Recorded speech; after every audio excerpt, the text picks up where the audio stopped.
আসসালামু আলাইকুম সবাইকে ওয়েটিং নিউজ ইউটিউব চ্যানেলটির পক্ষ থেকে স্বাগতম। আশা করছি আপনারা সবাই খুব ভালো আছেন। যারা কর্মচারী রয়েছেন এমপিভুক্ত শিক্ষক কর্মচারী তাদের জন্য আজকের ভিডিওটি খুবই গুরুত্বপূর্ণ। না টেনে সম্পূর্ণ দেখবেন, কারণ আপনাদের কপাল কিন্তু খুলে গেছে। দেখেন, আপনাদের যে ভাতা উৎসব ভাতা সেটা কিন্তু এখন দ্বিগুণ আকারে দেওয়ার সিদ্ধান্ত নিয়েছে সেই সচিব স্যাররা।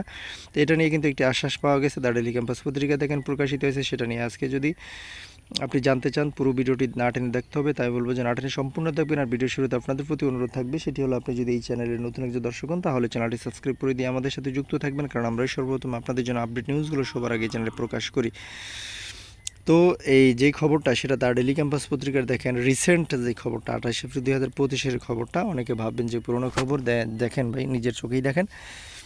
এখানে এমন একটা হেডলাইনে প্রকাশিত হয়েছে যে কর্মচারীদের উৎসব ভাতা বাড়ানোর আশ্বাস শিক্ষা সচিবের। শুধু কর্মচারীদের লিখেছে। তো যাক, ভিতরে আমরা যদি পড়ি তবে বিস্তারিত জানা যাবে।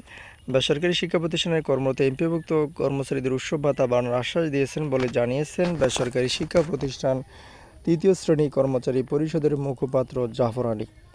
সোমবার 28 এপ্রিল দ্য ডেইলি ক্যাম্পাসের সঙ্গে আলাপকালে এই কথা জানান তিনি। তো এটা কিন্তু যারা এমপিভুক্ত কর্মচারী রয়েছেন তাদের উৎসব ভাতা বাড়ানোর আশ্বাস পাওয়া গেছে। তো জাফর আলী জানান, শিক্ষকদের উৎসব ভাতা বৃদ্ধি পেলেও কর্মচারীদের ভাতা বাড়ানোর কোনো প্রস্তাব অর্থ মন্ত্রণালয়ে পাঠানো হয়নি। বিষয়টি নিয়ে আমরা শিক্ষা মন্ত্রণালয়ের মাধ্যমিক ও উচ্চশিক্ষা বিভাগের সিনিয়র সচিবের সঙ্গে দেখা করেছি। তিনি কর্মচারীদের উৎসব ভাতা বৃদ্ধির আশ্বাস দিয়েছেন। বেসরকারি শিক্ষা প্রতিষ্ঠান তৃতীয় শ্রেণী কর্মচারী পরিষদের মুখপাত্র জানান, কর্মচারীদের বেতন কম, সেজন্য 2004 সালে তৎকালীন সরকার কর্মচারীদের উৎসব ভাতা 50% করেছিল।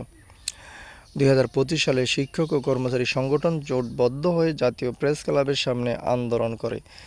সেই আন্দোলনের প্রেক্ষিতে বিদায়ী শিক্ষা উপদেষ্টা অধ্যাপক ওয়াহিদুদ্দিন মাহমুদ শিক্ষক কর্মচারীদের উৎসব ভাতা, বাড়ি ভাড়া, চিকিৎসা ভাতা ও বিনোদন ভাতা বাড়ানোর ঘোষণা দিয়েছেন। সেই ঘোষণার পর আন্দোলন স্থগিত করা হয়। সাবেক শিক্ষা উপদেষ্টা অধ্যাপক ওয়াহিদুদ্দিন মাহমুদ শুধু শিক্ষকদের ভাতা বাড়ানোর কথা বলেননি, কর্মচারীদের ভাতাও বাড়বে বলে জানিয়েছেন। সাবেক শিক্ষা উপদেষ্টার প্রতিশ্রুতি বাস্তবায়ন চায় কর্মচারীর নেতারা। আমাদের উৎসব ভাতা বৃদ্ধির জন্য শিক্ষা মন্ত্রণালয় থেকে দ্রুত প্রস্তাবনা অর্থ মন্ত্রণালয়ে পাঠানোর জন্য সিনিয়র সচিবকে অনুরোধ করেছি।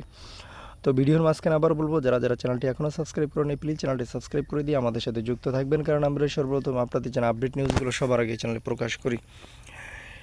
তিনি আরও বলেন, সিনিয়র সচিব আমাদের দাবি লিখিত আকারে মন্ত্রণালয়ে জমা দেওয়ার পরামর্শ দিয়েছেন। আমরা দ্রুতই লিখিত আকারে কর্মচারীদের উৎসব ভাতা বৃদ্ধির আবেদন মন্ত্রণালয়ে জমা দেব। আগামী 1 মে রাজধানীর হাবিবুল্লাহ বাহার কলেজে কর্মচারীদের নিয়ে সভা করে এই বিষয়ে পরবর্তী পদক্ষেপ গ্রহণ করা হবে। কর্মচারীদের উৎসব ভাতা বৃদ্ধি করা না হলে আমরা কঠোর আন্দোলনে যাব। আশা করি বুঝতে পেরেছেন। পরবর্তী নিউজ দেখার জন্য অনুরোধ করছি। আসসালামু আলাইকুম।